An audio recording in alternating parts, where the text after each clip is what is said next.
Hey everybody, Ian Campbell here. Today we are going to be talking about how to bodyboard for beginners. To start your bodyboarding journey, you're going to probably want to get the right equipment. To do so, you're going to be looking at about 4 or 5 major things. First off, you're going to be looking for a board. This doesn't have to be the top of the range board, and it doesn't have to be the bottom of the range board. Something in between that you are very comfortable with, that's in your budget range, and that you think will work well for you. Secondly, you're going to be looking for some fins. Fins are very specific for different types of feet that we have. What might work for me might not work for you, and vice versa. You have your straight cut fins, which are fins that can be changed between feet, and you have your asymmetrical or dolphin style of fin like your Churchills. Now these fins, you must remember that the pointy end is going to go on the outside of your foot. If you are putting on the left fin, the pointy side must be on the extreme left hand side. This is going to make a dolphin type of shape with the 2 fins, and will make it really easy for you to understand when you start to wear these fins how powerful they can really be. With the fins comes fin tethers. This is also an option that's going to be best felt for you. I suggest buying something that's going to keep your fin attached to your ankle, or even better so,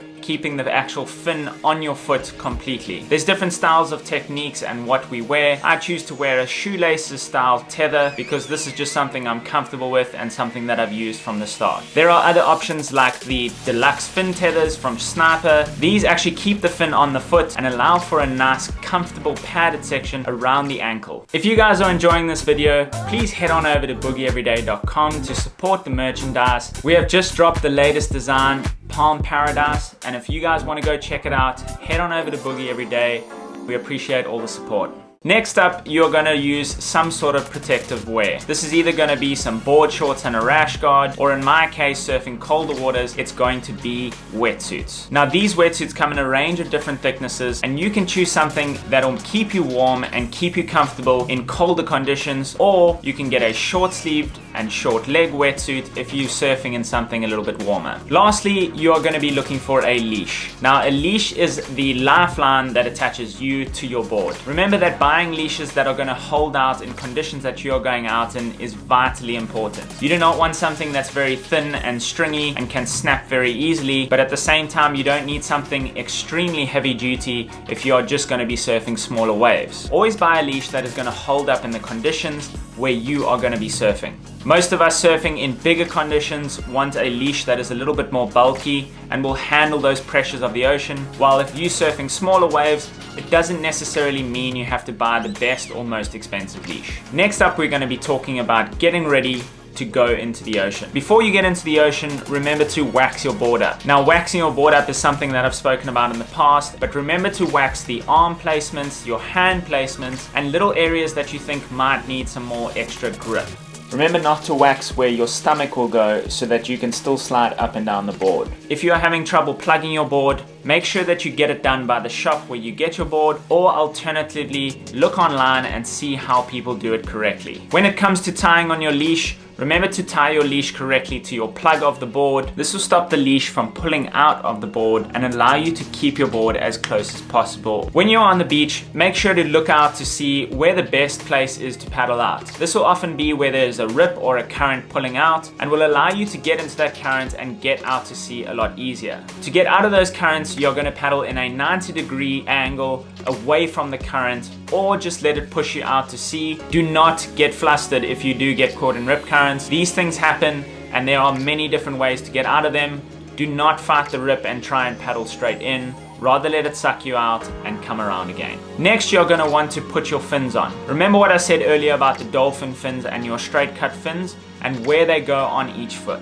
This is important because you want the most power out of your fins, as well as not really hurting your feet at the same time. So make sure you put them on the right feet, making sure that you tie your tethers correctly and strap them down so you don't lose any fins. When you're walking into the water, remember that the fins might catch on the water surface, causing you to fall. To stop this, you can walk backwards into the water, and this will allow the fins to be dragged behind you as you move backwards out to sea. When you get onto your board, remember to keep your weight centered and to paddle as if you were swimming. You're going to be wanting to arch your back a little bit more. You can either paddle with one arm, pushing pressure on the front of the board, or 2 arms with an arched back. When paddling out, you can also duck dive. Learning the technique to duck diving is a little bit more difficult, but if you get stuck, you can always use the option of throwing your board to the side to get under waves. In getting out to sea, the last thing I want to talk about is keeping your fins underwater. This applies not only to when you are paddling normally, but also when you are trying to catch waves. By keeping the fins just below the surface, you're allowed to get maximum power while not getting too much air from the surface and actually kicking bubbles underneath the water. You want to keep the fins under,